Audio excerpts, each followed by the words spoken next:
Hi, I'm Konrad Marshall, and from the Sydney Morning Herald and The Age, welcome to Good Weekend Talks, a magazine for your ears featuring in-depth conversations with fascinating people from sport and politics, science and culture, business and beyond. Every week you can download new episodes in which top journalists from across our newsrooms talk to compelling people about the definitive stories of the day. In this episode, we talk to Stephanie Lake. The former dancer turned choreographer is the artistic director of Stephanie Lake Company and also the resident choreographer for the Australian Ballet. She's a leading figure in Australian dance, the winner of many awards, including the Helpmann, and while her rise was stratospheric, it wasn't always linear, and in some ways it came quite late. We're lucky to have her in the studio today to talk through her life story, which starts in Canada before taking a turn south to Tasmania, and now Melbourne, a journey rich in resilience, creativity and balance. Welcome, Stephanie. Thank you so much. What an intro. Now, you lived in Canada until you were 8 years old, and I love the name of the place you're from. I always have loved that name, Saskatoon, Saskatchewan. Saskatoon, Saskatchewan. It sounds like a joke, but it's real. Isn't that just the best? I was born in Saskatoon, which is also in the same hospital as Joni Mitchell, which I love as a small detail. But I lived in a tiny little village just outside of Saskatoon. What was life like there? I mean, freezing cold winters? It was very rural. It was brutally cold in the winters, but I was a kid, so I just thought it was fun. We were building snow forts and playing with, just having a lot of fun in the snow. But I think for adults, it's just almost unbearable. It gets to minus 40 degrees, which is an incomprehensible temperature. But I loved it. It was just home. We skied and skated and played in the snow, rugged up. It was good. I lived in North America for a while, kind of right up there near Canada as well, really? And loved that experience. But you have to make use of the cold. Yes. Yeah. If you're not going out there and skating on a frozen pond or Yes. hitting a ski mountain or something, you're just going to get sad. Look, right? we spend a lot of time outside, ironically, and the seasons are really marked. I remember really beautiful autumns, fall there, of course. And spring is so dramatic because it's been nothing but white for 6 months, and then you see the little buds poking through the slush and the buds opening on the trees. It's really dramatic and gorgeous. But it's an incredibly flat landscape. Saskatchewan is wheat belt prairies. Not a hill in sight. So there are some classic photos from my childhood photo albums of mum pushing a pram just into kind of oblivion, like literally a straight road to the horizon. And they would say, they'd go for a walk, and then you just walk in a straight line and turn around and walk back along that straight line back home. So very different to the Tasmanian landscape, but really imprinted in my memory, I think, in my DNA. What, like the family, as you say, then moved to Launceston. What prompted the move to Lonnie, and what was that culture shock? Well, Mum was, it was a big culture shock. Mum's Scottish and Dad's Canadian. They'd met in Ibiza in the 70s, and it was different to what it is now, I hear. I've never been there, but it was kind of a hippie enclave at that time. But they ended up back in Canada when they married, and they did 10 years there, which is a pretty good stint, but I don't think it was really sustainable just because of the brutality of the weather, and so they decided to move elsewhere and kind of poked a finger on the map and ended up with Tasmania. It's Seriously? just remarkable. Yeah, I mean, it blows my mind still. I've got kids myself, and I just think, good God, what were you thinking? They had friends? 3 kids. No connection? My mum, one of her sisters lived in Perth in WA, so that was, I think that helped them get the points up for migration. Not exactly close though, is it? I think there was some intention of possibly ending up in Perth, but they didn't like it, and so the little heart-shaped island at the bottom of the world was where we ended up. Full on. Okay. I know, very full on. And what was it like landing there? Totally different landscape. Yeah, really. It was a tough entry, to be honest. If I think back on it, I was really homesick for Canada, for our relatives, for everything that was familiar. And we kind of, God, they were just so brave. They landed with no jobs. Dad did some relief teaching in a high school. We ended up in a really small town up in northwest Tasmania because they needed teachers there. And I just remember being, ironically, so freezing because in Canada, everything's so insulated. The homes are totally set up for winters. You dress for it as well, right? You dress for it. Everyone has all the parkas. You've got the gear. In northwest Tasmania, it was, oh my God, I can still feel it. It was so drafty, and I'd see the big condensation dripping down the windows inside, and we'd be huddled around this little bar heater from Kmart just going, what has happened? Like, how can we be so cold? So yeah, and it was interesting. I had a really, really thick Canadian accent. I got teased, of course, because I was different, and I was kind of, I don't know, I was just a bit of a quirky kid, and so it was tough in some ways, but it ended up being great. Tasmania ended up being a beautiful place to grow up, and it was also my introduction to dance, so it kind of set me on a path. You didn't really start dancing until your mid-teens, and I understand didn't really do anything kind of resembling formal ballet until about 19. About a year ago on this podcast, I interviewed Australian Ballet principal dancer Callum Linnane. Oh, I'm working with him at the moment. Excellent. He's in my piece. Yes, he's brilliant. Lovely bloke. Yeah, but he sort of explained to me how arduous it was training to be a dancer as a young kid, like once he was identified, which was, I don't know, 11 or 12, like he was quite young. And I guess, are you glad that you came to it a bit later and had something resembling more of a normal childhood? Oh, yeah, absolutely, actually. I mean, there are pros and cons, right? Because I had a lot of catching up to do. So by the time I decided, okay, dance is what I'm going to study, which was just such a hilarious notion now that I look back on it, because I had very little experience. But so there was a huge amount of technical catching up to do. I really had to do kind of boot camp to get myself into condition and to learn even the basics of ballet technique, let alone contemporary technique. But I think the pro was very big, and that was that I had a lot of confidence creatively. I had nothing to kind of undo. I didn't have to unpack a whole lot of the burdens of technique or structure. I was completely comfortable improvising and creating. I thought of myself as a choreographer from a really young age, because that was the kind of culture I'd grown up with dance. And so there were lots of good things about that late start. I think I always kind of positioned myself as a bit of an outsider, actually, because I'd started so late, and that's been a somewhat of a defining characteristic, I think, actually, and has served me well, because I enter into every situation thinking, okay, this isn't my world, but I'm going to figure it out. And so to find myself as the resident choreographer of the Australian Ballet, you can imagine how mind-blowing that is for someone with my background. And now, and actually, as of this year, I've just been appointed artist in residence of the Dresden Ballet as well in Germany. So thank you. Wow. So to have these connections to these huge classical institutions is, really phenomenal and exciting, and I don't take it for granted for a moment. But I think that early start, feeling like I have to figure out these worlds, is has set me up well.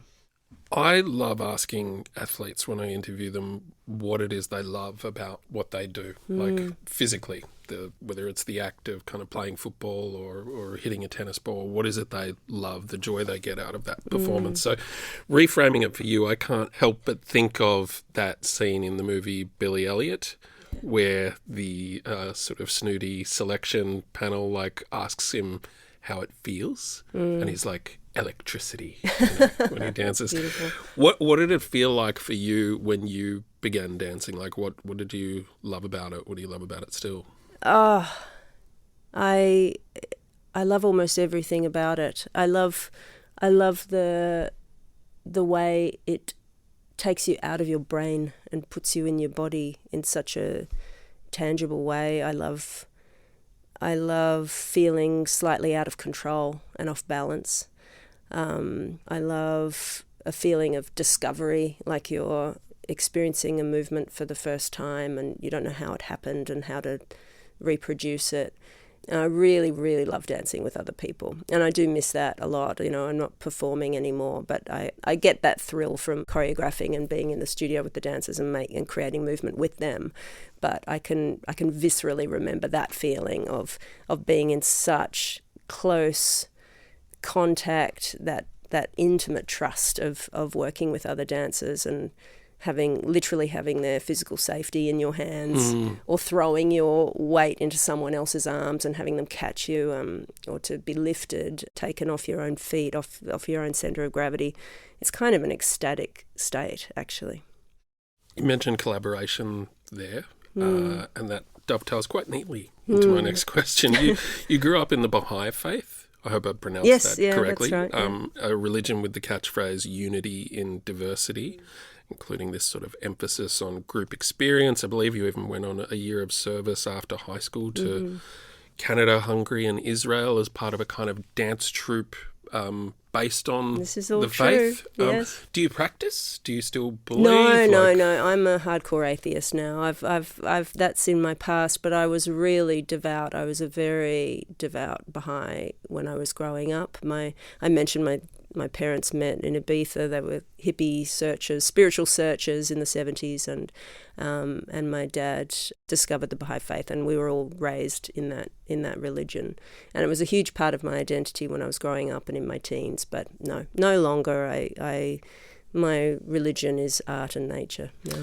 You had a bit of a 3-year lull, I think, between high school and dance school. I did. What did you get up to there? Were you in searcher mode, or? Oh, yes, partly. I was searching for what to do with my life. Really, I was so lost. I was a very high achieving student at school. I'd done really well and kind of felt like I had lots of options in a way, but then was kind of paralyzed by those options.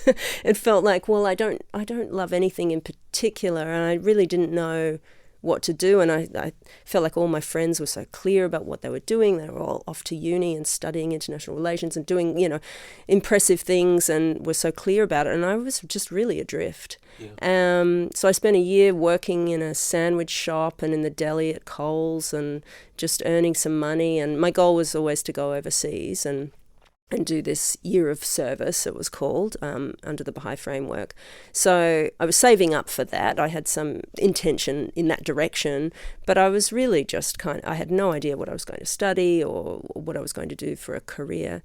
And then while I was away in that big year of travel, I made the hilarious decision to do dance, and up to that point, it had been my favourite hobby. To be clear, it was my favourite thing to do on the weekends, and I joined a youth dance company, and that was really exciting for me. But I had very little training, and so it was a pretty audacious thing to start saying that I wanted to do. So I came back from that year of travel, and then started to talk to anyone I knew who was in the dance field, and ended up plonking myself on the stone steps of Tas Dance, literally just waiting there for the artistic directors to turn up. And then they came and found this little waif just sitting on their step, and I said, I'd love to do an apprenticeship with your company. And they set that up for me. How amazing. Like, I just think these little acts of kindness along the way.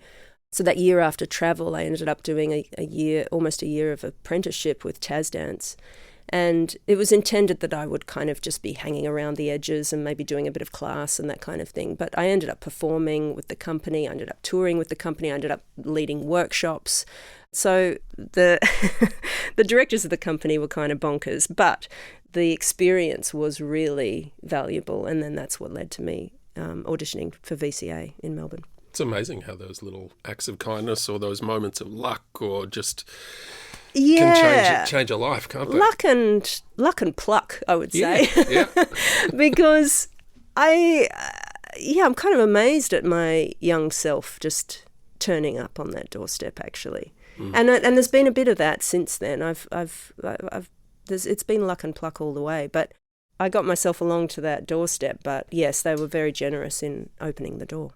Now, you only got into dance school at the VCA, the Victorian College of the Arts for our New South Wales listeners. Yes. By the skin of your teeth. You've described visiting Melbourne for the first time and finding it to be filthy, grey, flat and featureless. Oh and that's my a direct God, did quote. I say that? That is a horrible thing to say about my dear city.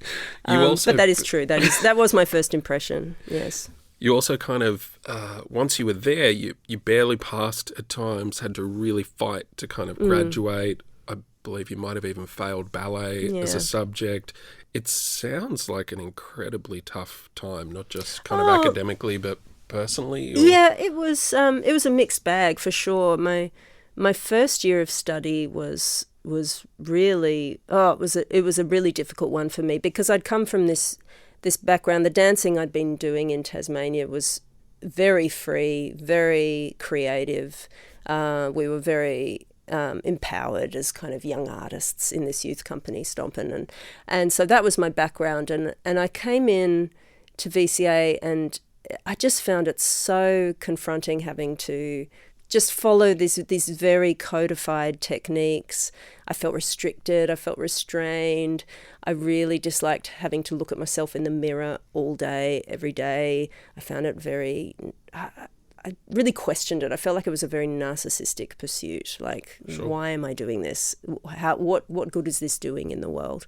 Especially because there was such a focus on just training and technique, which of course now I understand is a completely essential foundation to being a dancer. You have to learn your trade. You have to put in your 10,000 hours. And I really bucked against that. I was a bit, rebellious and unhappy, at least for that first year. And then I really had a turning point at the end of first year, where I'd made a very clear decision that I was going to either just shut up and stop my whining and get on with it, or quit. It's one or the other. So I'm either going to be the best in the class and go hard, or go and do something else. Stop whining about it. I made the choice to stay, and I did. I did exceptionally well in most things. Not ballet. Ballet wasn't a great fit for me, but I did really well in everything else, and I met colleagues, my peers, and people who ended up being really important collaborators in my life, dear friends, and started choreographing work and putting it out in public. So it was the best possible training for me, for all the good and bad things about it. And then, of course, sort of exiting school, you got kind of swept up in contemporary dance, including Lucy Guerin's Chunky Move, Philip Adams' Ballet Lab, yourself putting on kind of scrappy shows with a collective, performing at fringe festivals. And it sounds like by 25, you were really performing at a very high level. And then at 26, you were pregnant with your first daughter. Yes. 2 years later, another daughter. Yes. Those, I imagine, were prime years for your dance career. Do you mourn the loss of those years at all in absolutely your vocation? not. I was literally, just before coming here, I was holding my daughter so tightly. She's 21 now. That darling daughter who I had when I was 26, and just saying, I just love you so much, never move out. So and of course I don't mean that, but I kind of do. But no, of course not. My daughters are everything to me. But it was interesting timing. Absolutely. Because I'd started uni a bit late, I graduated a bit late, and so everything was happening a little bit late. And I'd been on this, as you said, just this amazing trajectory where dreams were coming true. Boom, boom, boom. I was working with Gideon Barsnick, I was working with Lucy Guerin, I was working with Philip Adams, like all the kind of the superstars that I looked up to when I was studying, and thought in some distant universe I might be in a studio with them. And I ended up working with all of them and getting to tour the world and do things that I couldn't have really dreamed of. And there was an amazing momentum happening, and then I was pregnant with my daughter, and life changed dramatically. I basically stopped dancing altogether for about, it was probably 3 or 4 years where, and right, as you say, like right in right in the sweet spot. Right in the sweet spot. And the dancer's lifespan, the career years are very short, really. I mean, most dancers retire, in quotation marks, around 30 to 35. So I was very cognizant of the fact that, okay, my life's taken a turn. This is interesting. I thought I felt like maybe I was on the precipice of perhaps moving to Europe or New York and trying my luck in some bigger ponds. And then I ended up having a family. So yeah, it was a big rupture at the time, and I did really mourn. I grieved dance and choreography because I felt like I needed to come to terms with the fact that it was over. Mm-hmm. And that was quite hard to face, but it was not over, it turns out, very much not.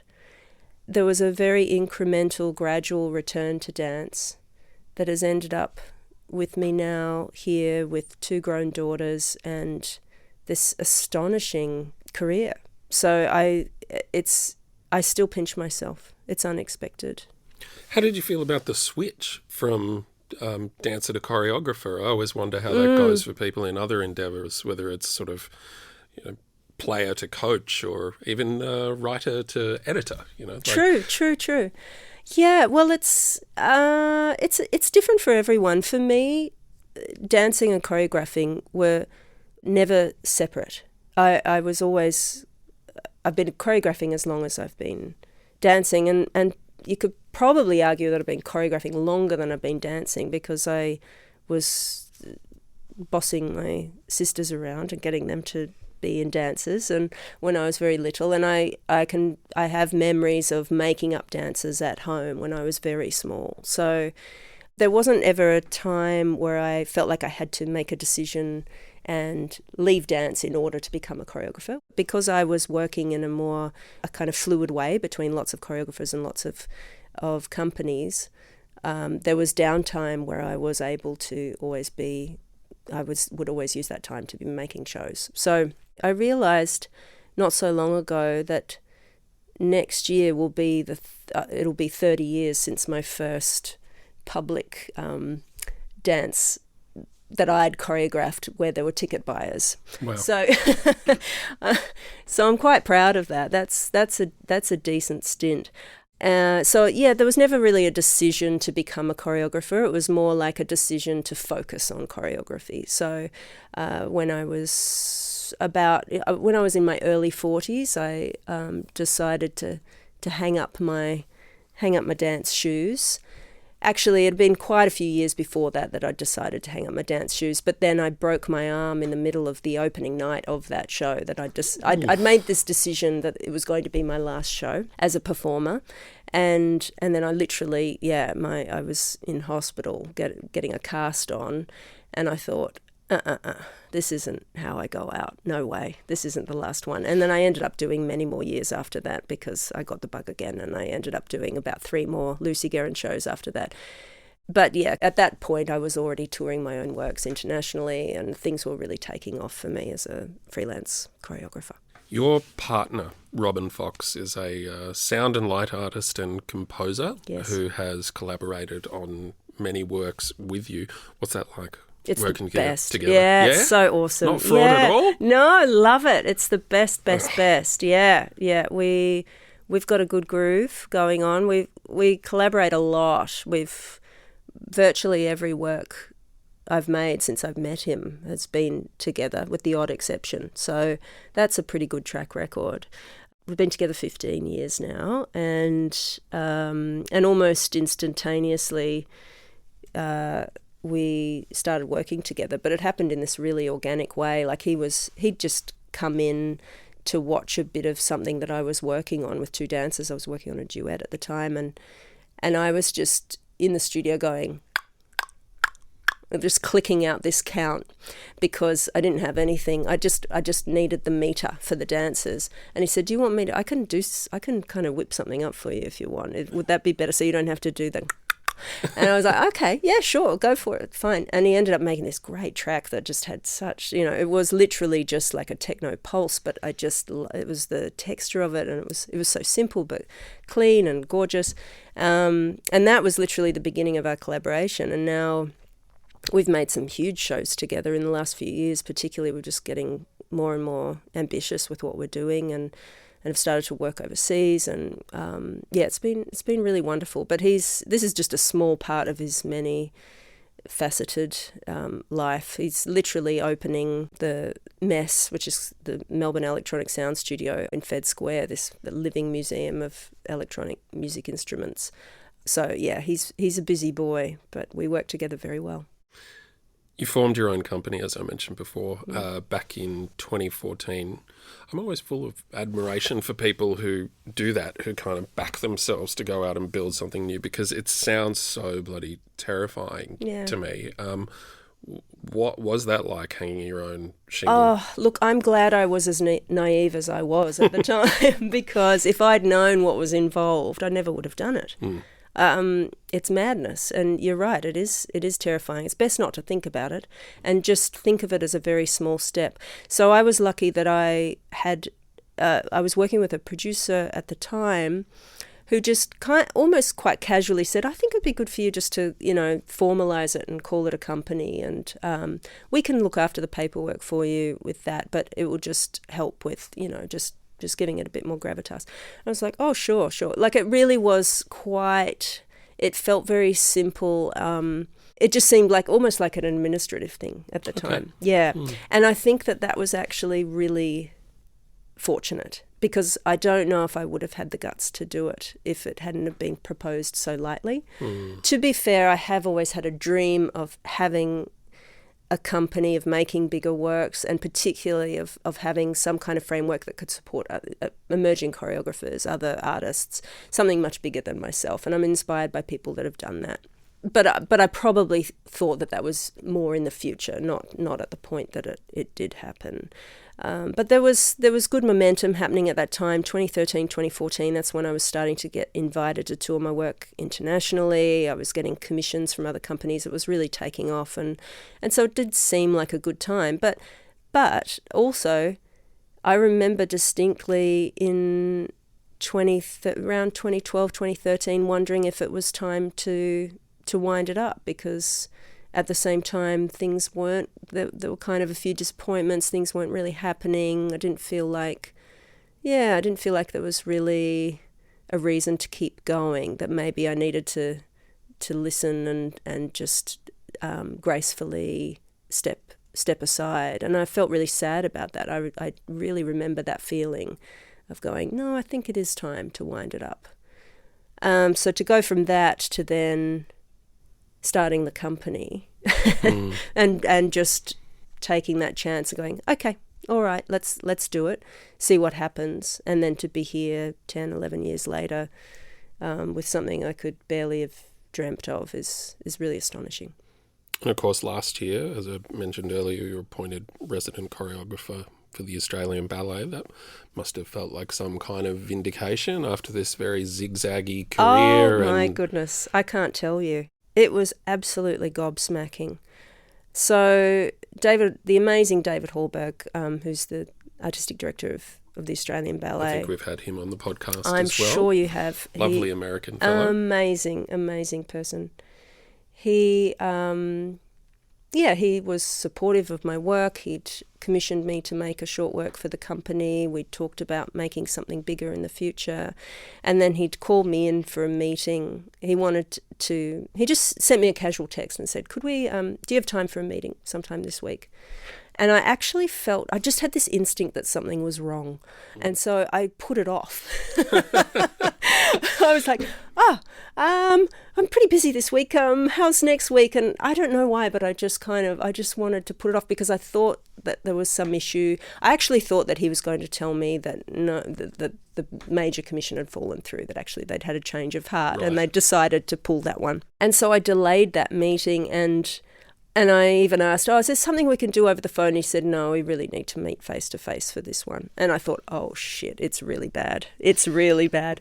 And then I went into his office, braced for bad news, and he could have knocked me over with a feather when he said, we'd like to invite you to be the resident choreographer of the Australian Ballet. I just honestly it was one of the most surprising and happiest moments of my life. It was, and it's just been a dream. You've got a new and intimate work debuting next week, 7 days, as part of the triple bill Prism at the Regent Theatre in Melbourne from September 25th to October 4, and then at the Sydney Opera House from November 7 to 15. You're also jumping into a perhaps unfamiliar role as a festival organiser of sorts, working on Dance X, bringing together 14 dance companies for an October event at the Arts Centre Melbourne. How do you go with something like the latter, something logical, kind of switching into your left brain? Oh, well, I wouldn't call myself a festival organiser on that. I won't give myself that credit. I am a mere helper on that amazing project. Dance X is something that the Australian Ballet launched 2 years ago, I think, and this is the second iteration, and I'm merely helping with the programming and logistics, but that was a large part of the appeal of taking the role as resident choreographer was not only the chance to work with the company and make works on those incredible ballet dancers, but all of the other stuff that was surrounding it, which was being part of the curatorial process, mentoring emerging choreographers through the company, being part of programming discussions in projects such as Dance X. So absolutely love all of that. And I've been doing that since a really young age. Like you mentioned, we had a collective at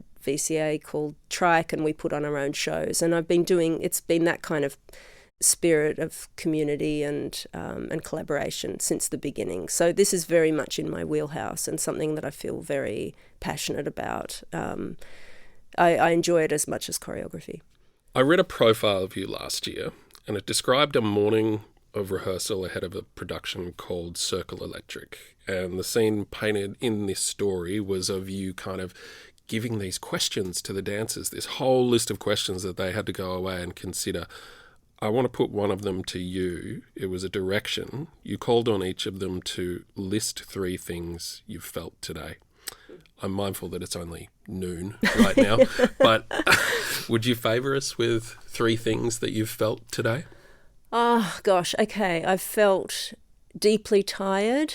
I've felt, as I said before, this intense burning love for my daughter for some reason. She was buttering my toast and putting honey on it, and I just felt massive appreciation for my family. And I feel nervousness because I think today I'm going to meet one of my heroes, William Forsyth, who's part of this triple bill in Prism. And he's been one of my biggest choreographic inspirations. And I think I'm going to run into him at the studio today. So this is a big day for me. Fantastic. Well, we'd better let you get on with that day. Thank you so much for coming in and having a chat. Such a pleasure. Thank you. That was choreographer Stephanie Lake on the latest Good Weekend Talks. If you enjoyed this episode, please remember to subscribe, rate and comment wherever you get your podcasts, and keep tuning in for more compelling conversations. Coming soon, we chat with TV and food personality Melissa Leong. Good Weekend Talks is brought to you by the Sydney Morning Herald and The Age, proud newsrooms powered by subscriptions. To support independent journalism, search Subscribe Sydney Morning Herald or The Age. This episode of Good Weekend Talks is produced by Konrad Marshall, with technical assistance from Cormac Lally and editing by our executive producer, Tammy Mills. Tom McKendrick is head of audio, and Melissa Stevens is the editor of Good Weekend.